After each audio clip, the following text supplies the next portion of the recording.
Today I was reading Isaiah 62:5, and it talks about how the bridegroom rejoices over his bride, as well as God rejoicing over us.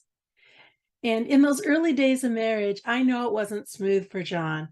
And a couple of years had gone by, and he asked if he could have a break from doing all the accounting for our family and basically just balancing the checkbooks each month, making sure the bills were paid. We had a budget sheet, and he did all of that, which was wonderful to me. I just don't really care for math and such.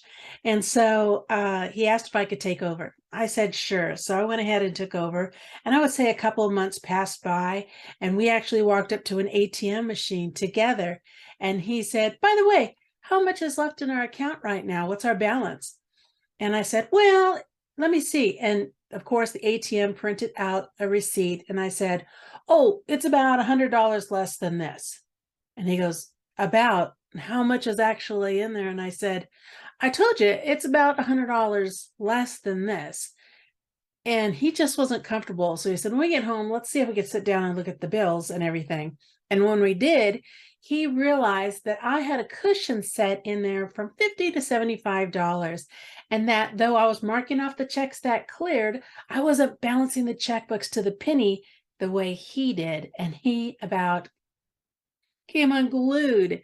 His mouth just was like, oh. I said, it's okay. We're not in the red.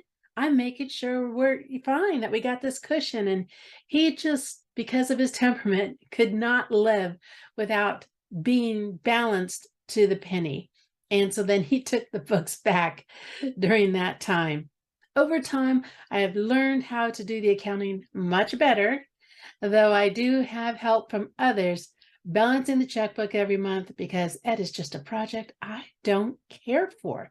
And it's balanced to the penny, so my husband is super happy. I am so glad and grateful for John being my husband. I rejoice over that, just as the scripture talks about how a bridegroom rejoices over his wife. But my heart kind of skips a beat even more, knowing that my God, my creator, rejoices over me.